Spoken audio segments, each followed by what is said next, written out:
नमस्कार विद्यार्थी मित्रांनो, मी खेमराज चामोशीकर तुमचं सर्वांचं टेक्स्टबुक सुपर कोचिंग मध्ये स्वागत करतोय. मागच्या काही दिवसापासून तुम्ही एक न्यूज ऐकत असणार की इम्रान खान जे पाकिस्तानचे पूर्व प्रधानमंत्री होते, त्यांचा तुरुंगातच मृत्यू झालेला आहे. मृत्यू झालेला आहे म्हणण्यापेक्षा आपण असं म्हणू की आता जी सरकार आहे त्यांनी त्यांचा मर्डर केला आहे, त्यांचा मृत्यू त्यामुळे झालेला आहे, अशी आपण न्यूज पाहायला मिळत आहे. नेमकं यामागे नेमकं काय परिस्थिती आहे, खरंच असं झालेलं आहे का? किंवा पाकिस्तान सरकारने पण यावर आता माहिती काय दिलेली आहे आणि ही जर अफवा असेल तर का अफवा आहे, ह्या सर्व गोष्टी आज आपण समजून घेणार आहोत. यातून आपल्याला काही जिओ पॉलिटिक्सची जे अंडरस्टँडिंग आहे ती अजून चांगली मजबूत होईल. राईट, चला तर आज हा मुद्दा आपण कम्प्लीट डिस्कस करू. पण त्याआधी एक लक्षात ठेवा की माझ्या सर्व सेशनचे अपडेट्स पीडीएफ तुम्हाला या टेलिग्राम चॅनलला मिळेल. आणि तुमचेही कोणतीही क्वेरीज आहेत एमपीएससी आणि युपीएससी साठी जर तुम्हाला प्रिपरेशन जर करायचं आहे, तर हा माझा नंबर आहे, त्यावर तुम्हाला व्हॉट्सअपला मेसेज करता येईल किंवा डायरेक्ट कॉल केला तरी पण चालेल. व्हॉट्सअप ग्रुप सुद्धा आपण तयार केला आहे जो सायन्स साठी डेडिकेटेड आहे, कारण मी सायन्स हा भाग घेतोय, सायन्स हा विषय घेतो, तर त्यासाठी तो आहे. त्यामुळे सायन्सची कोणती तयारी, काही जरी तुमचे डाऊट्स असतील तरी पण याच नंबरला तुम्हाला विचारता येईल. करेक्ट. आणि त्यासोबतच इंस्टाग्रामला पण तुम्ही आता मला कनेक्ट करू शकता. खेमराज चामोरशीकर सर्च करा, तिथं माझा अकाउंट मिळेल, ज्यावर पण मी रेग्युलर कंटेंट आहे, पोस्ट आहे, तो शेअर करत असतो. आणि इथं प्लेलिस्ट पण दिलेली आहे, या प्लेलिस्टवर जाऊन तुम्हाला माझे सर्व व्हिडिओचे ऍक्सेस आहेत तिथून घेता येईल. जे पण करंटमध्ये असे न्यूज असतात जे आपण आता डिटेल डिस्कस करतोय. मुद्दा क्लिअर झालाय? चला. सो आता नेमकी हिस्ट्री समजून घेऊ. मुद्दा हा आहे की इम्रान खान यांना का जेलमध्ये टाकण्यात आलं. म्हणजे पाकिस्तानचे जे पूर्व प्रधानमंत्री होते, ते प्रधानमंत्री या पदावर राहून गेलेले आहेत, त्यांना जेलमध्ये टाकले. आणि आता तर हे म्हटलं जातंय की त्यांचा मर्डर झाला किंवा ते आता मृत्यू झालेत म्हणून जेलमध्येच. तर नेमकी यासाठी आपल्याला हिस्ट्री समजून घ्यावं लागेल. त्यांना जेलमध्ये का टाकले, ही पण बाब आहे ना, ती आपल्याला समजून घ्यावी लागणार आहे. बघा, ज्या वेळेस इम्रान खानच्या आधी पंतप्रधान कोण होते, तिथं तिथं होते नवाज शरीफ. पण ज्या वेळेस इम्रान खान तिथं पंतप्रधान झाले, तर त्यांनी नवाज शरीफला राहू दिलं नाही पाकिस्तानमध्ये, आणि हे विदेशात राहायला गेले. आता झालं काय नेमकं, इम्रान खानच्या नंतर शेहबाज शरीफ आले, जे नवाज शरीफ यांचे भाऊ. आणि शेहबाज शरीफने इम्रान खानला आता जेलमध्ये टाकले. हिस्ट्री आपण समजून घेऊ, पण तुम्हाला एक इंटरेस्टिंग बाब सांगतोय. असा कोणता आशीर्वाद पाकिस्तानचा पंतप्रधानांना मिळालाय ते माहित नाही, पण तुम्हाला स्क्रीनवर पाहता येईल की एकही पंतप्रधान असं नाही आहे की ज्यांनी 5 वर्षाचा पूर्ण कार्यकाळ कंप्लीट केलाय म्हणून. बरोबर. तर ही हिस्ट्री आहे किंवा ही कंडिशन आहे पाकिस्तानची. इथून आपल्याला लक्षात येत असेल की पाकिस्तान हा किती स्टेबल देश आहे म्हणून. बरोबर. आता बघा, हे तर काय तर आपण म्हणू की रायव्हरली आहे, दुश्मनी आहे. राईट. पण जेलमध्ये का टाकण्यात आला, ज्या वेळेस इम्रान खान हे तिचे पाकिस्तानचे पंतप्रधान होते, त्यावेळेस त्यांनी जो बायडनच्या अगेन्स्ट जाण्याचा प्रयत्न केला. जो बायडन त्यावेळेस युएसएचे पंतप्रधान, सॉरी, प्रेसिडेंट होते. पण लक्षात ठेवा की युएसएला पाकिस्तानमध्ये किंवा इतर देशांमध्ये कोण आहे याशी काही फरक नाही पडत. की तिथं इम्रान खान आहे, की तिथं मग नवाज शरीफ किंवा शेहबाज शरीफ आहे, कोण आहे हे नाही फरक पडत. त्यांना हे पाहिजे की ते फक्त त्यांच्या फेवरमध्ये असायला पाहिजे. पण इम्रान खान हे गेले जो बायडनच्या अगेन्स्ट, आणि त्यांनी हात मिळवणी केली रशिया सोबत, पुतीन सोबत. कधी, ज्यावेळेस रशिया युक्रेनचा वॉर सुरू झाला त्यावेळेस. इवन ते पुतीनला भेटले सुद्धा आणि हे बायडेनला खटकलं. इम्रान खान, हे लक्षात ठेवा, पंतप्रधान होते. आता हे खटकलं तर जो बायडेनला हे खटकलंय. मग काय, लगेच फिल्डिंग लावली जो बायडेनने आणि या इम्रान खानला त्यांच्या पदावरून दूर केलं. आणि जे नवीन पंतप्रधान तिथे झाले ते कोण, तर मग आता शेहबाज शरीफ. आणि ही गोष्ट काही इम्रान खानला समजलं नाही अशातली तर बाब नाहीये. इम्रान खानला हे पण समजलं आणि ते पाकिस्तानमध्ये किंवा इतर मीडियामध्ये हे सांगत लागले की बघा की ही जी पूर्ण फिल्डिंग लावल्या जात आहे हे अमेरिकेवरून केल्या जात आहे, किंवा पाकिस्तानला जो कंट्रोल केला जात आहे तो अमेरिकेवरून. मग अजून बायडेन चिडलेत आणि त्यांनी काय म्हटलं की सरळ काहीतरी आरोप लावा, इम्रान खानवर काहीतरी आरोप लावा, कारण त्यावेळेस सरकार होती कोणाची, तर शेहबाज शरीफची होती. ऑलरेडी पंगा घेतलेला होता इम्रान खाननी नवाज शरीफ किंवा शेहबाज शरीफ यांच्यासोबत. करेक्ट. मग आता काय, की त्यांवर काहीतरी आरोप लावा आणि त्यांना जेलमध्ये टाका. आणि म्हणून 2023 मध्ये, म्हणजे 2 वर्षा आधी, इम्रान खान यांना 14 वर्षाची जेल झालेली आहे. बरोबर. ऑलरेडी हा मुद्दा मी तुम्हाला सांगितलाय की अमेरिकाला काय पाहिजे, की तिथं कोण आहे सरकारमध्ये हे नाही काही फरक पडत, ते फक्त अमेरिकेच्या फेवरमध्ये पाहिजे, बस एवढंच पाहिजे. आणि पाकिस्तान आता काय करत आहे, तुम्ही नोबेल प्राइजच्या वेळेस पाहिलं असताना किंवा इतर काही मुद्दे बघा, अमेरिकेमध्ये कोण सरकार आहे ते त्यांना फरक नाही पडत. ते अमेरिकेची बरोबर चापलुसी करतात. मग तिथं बायडन आहे किंवा ट्रम्प आहे, हा काही मुद्दा नाही. बरोबर. आता विषय म्हणजे काय, की त्यांना 14 वर्षाची जेल झाली. आणि त्यांवर वेगवेगळे आरोप सुद्धा लावण्यात आले. आणि त्यामध्ये एक आरोप आहे ना, हा मुख्य आहे आणि ते पण काय तर करप्शन रिलेटेड आहे, की ज्या वेळेस ते पंतप्रधान होते त्यावेळेस त्यांनी करप्शन केलंय. आणि त्यामध्ये ही एक मोठी केस आहे ती काय तर अल कादिर ट्रस्ट रिलेटेड. बघा नेमका मुद्दा आहे काय. एक पाकिस्तानचंच एक खूप मोठे, ज्याला आपण म्हणू की इंडस्ट्रियलिस्ट आहे किंवा खूप मोठी यांची कंपनी आहे, ते होते मलिक रियाज. राहत कुठं होते तर ब्रिटनमध्ये, पण यांकडे प्रॉपर्टी आहे ती खूप जास्त होती. आता त्यावेळेस मलिक रियाजच्या अगेन्स्ट कोण गेले तर इम्रान खान, जे त्यावेळेस पंतप्रधान होते, आणि त्यावर आरोप लावलं मनी लॉन्डरिंग केसचा. राईट. आता मनी लॉन्डरिंग केसचा आरोप लावला. ते राहत होते ब्रिटनमध्ये, पण त्यांना मग पाकिस्तानमध्ये आणण्यात आलं आणि त्यांना जेलमध्ये टाकण्यात आलं.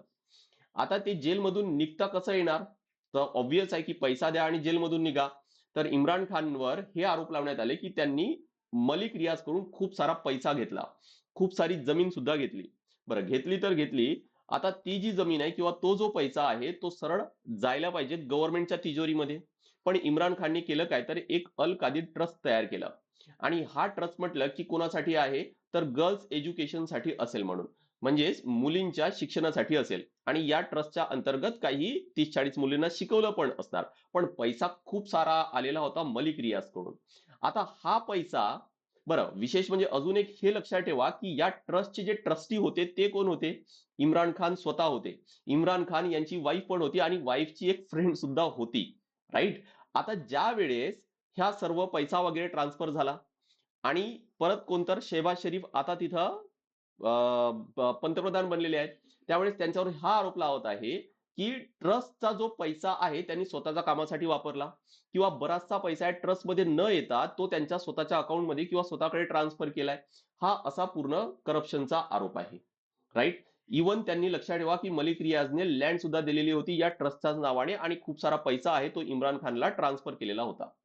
आणि म्हणून इम्रान खान यांच्यावर आहेत काय तर करप्शनचे चार्जेस आहेत. बरं, आता यामध्ये शेहबाज शरीफची एक पार्टी आहे, इम्रान खानची जी पार्टी आहे ती आहे पीटीआय पार्टी. राईट. आता ही जी पार्टी आहे ते म्हणतायत की हे पूर्ण पॉलिटिकल मोटिवेटेड आहे म्हणून, हे आरोप लावल्या जात आहेत म्हणून. आणि खूप सारे जे रायट्स आहेत हे 2023 मध्ये सुरू झालेत. ते एवढ्या जास्त प्रमाणात होते की सेनेचा सुद्धा वापर करण्यात आला आणि खूप जास्त प्रमाणात तिथं राईट्स सुरू झालेत. आणि गृह गृहयुद्धासारखी तिथं परिस्थिती निर्माण झाली. आणि त्याच राईट्सला मे 9 राईट सुद्धा म्हटलं जातं, लक्षात ठेवा. म्हणजे एवढे मोठं हे हा इव्हेंट आहे की विकिपीडियावर तुम्हाला डायरेक्ट याचा पेज पाहायला मिळेल. कधी झालेलं होतं, 9 मे 2023 ला. 9 मे 2023 ला. करेक्ट. तर लक्षात ठेवा मे 9 राईट्स हा आपल्या एक्झामसाठी इम्पॉर्टंट ठरतो इथं. राईट. पीटीआय सपोर्टर कोणाकोणाच्या विरुद्ध होते तर पीटीआय सपोर्टरने केलं होतं कुणाच्या अगेन्स्ट तर पाकिस्तानच्या अगेन्स्ट. आता मग मुद्दा नेमका आहे काय तर बघा, सध्या जेव्हापासून यांना जेल झालेलं आहे, कोर्टाने हे म्हटलंय की त्यांच्या ज्या बहिणी आहेत इम्रान खानच्या, आय गेस 3 बहिणी आहेत, त्यांना महिन्यातून काही 2-3 वेळा भेटण्याची त्यांना परमिशन आहे. पण मागच्या काही 21-22 दिवसांपासून त्यांना भेटू देत नाहीये किंवा इम्रान खान बद्दल काहीही अपडेट नाहीये. ही आताची कंडिशन आहे. आणि म्हणून मग अशी शक्यता वर्तवल्या जात आहे की इम्रान खान यांचा कदाचित मृत्यू तर झालेला नाही, त्यांची जी काळजी आहे ती प्रॉपर घेतल्या जात आहे की नाही, काही हेल्थ रिलेटेड काही इश्यूज आहेत की नाही आहे, ह्या सगळ्या शक्यता वर्तवल्या जात आहेत. पण आता एक मोठे चेंजेस, मोठे काही यामध्ये काही पाकिस्तानचे जे सरकार आहे त्यांनी म्हटलंय की नेमकं इम्रान खान यांची जी हेल्थ आहे ते सर्व ठीक आहे, काही झालेलं नाही आहे. आणि असं आपल्याला म्हणता येईल की हे कदाचित फेक न्यूज असू शकते. आता फेक काय असू शकतं तुम्हाला सांगतोय बघा. त्यांची एक जी इमेज आहे जी सर्क्युलेट केल्या जात आहे, ही जी इमेज तुम्ही स्क्रीनवर पाहू शकताय, ही 2022 ची इमेज आहे आणि ही सर्क्युलेट केल्या जात आहे. आणि हा सगळा मुद्दा कोणी सुरू केला? बघा, तुम्हाला हे चांगलं माहित असेल की बलुचिस्तान तिथचा जो एक प्रांत आहे तो पाकिस्तान पासून वेगळं होण्यासाठी प्रयत्न करतोय. आता सिंधमध्ये सुद्धा हेच मुद्दे सुरू आहेत, किंवा मध्ये मध्ये सिंध या प्रांतामध्ये सुद्धा ह्या गोष्टी होतात. मध्ये राजनाथ सिंग यांनी पण एक स्टेटमेंट दिलेलं होतं सिंधबद्दल. सो ह्या गोष्टी सर्व आपल्यासाठी एक्झामसाठी इम्पॉर्टंट आहे.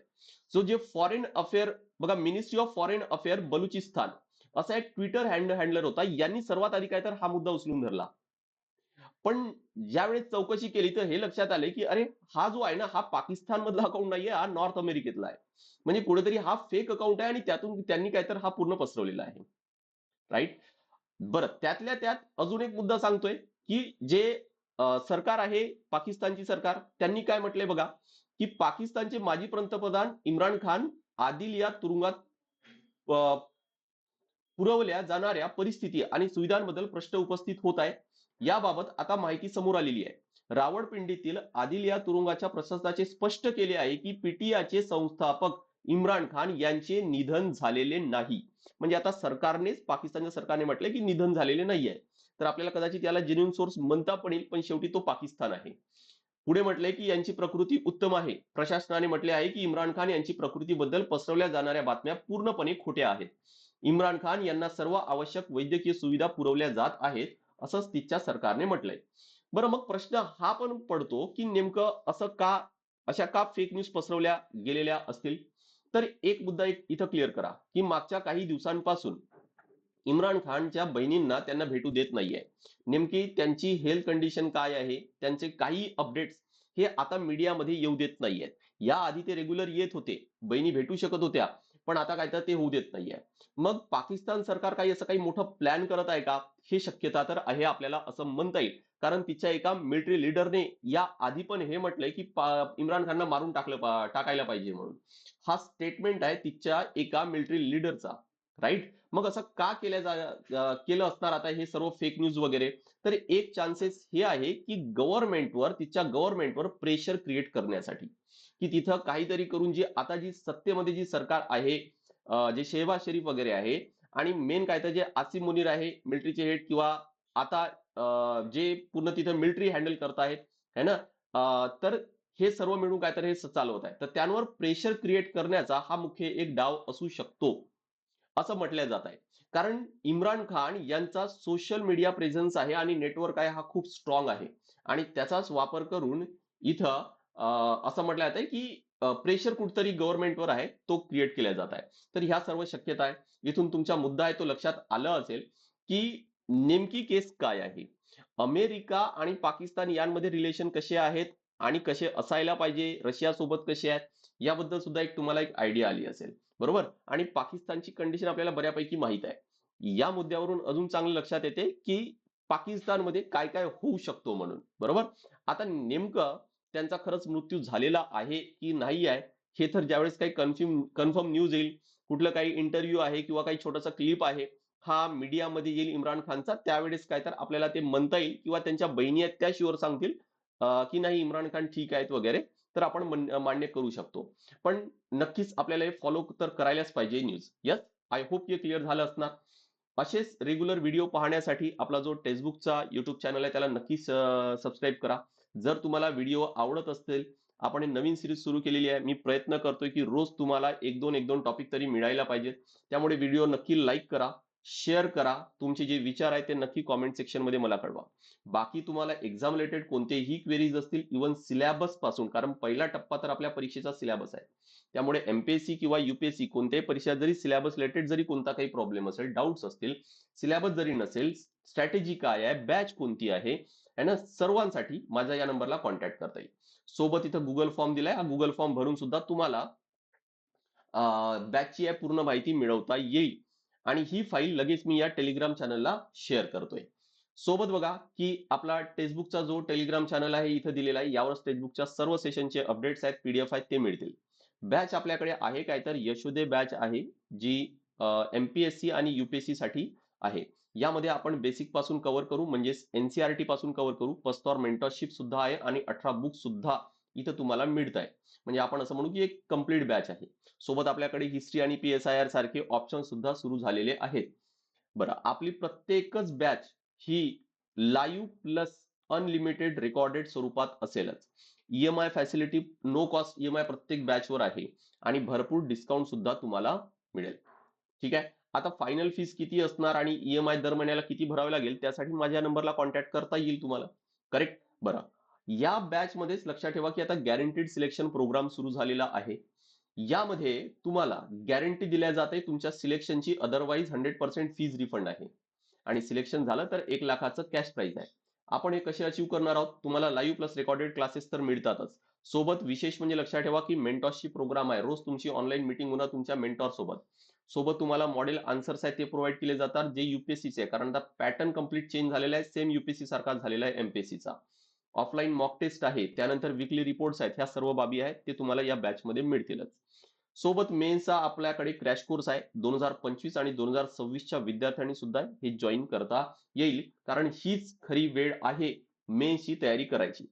पूर्व परीक्षेच्या नंतर जर तुम्ही करतो म्हटलं तर तुम्हाला खूप साऱ्या गोष्टी पाहिलं होतील आणि मग हे करू की ते करू, प्रॅक्टिस करू की नोट्स काढू, यातच सर्व वेळ जाईल तुमचा.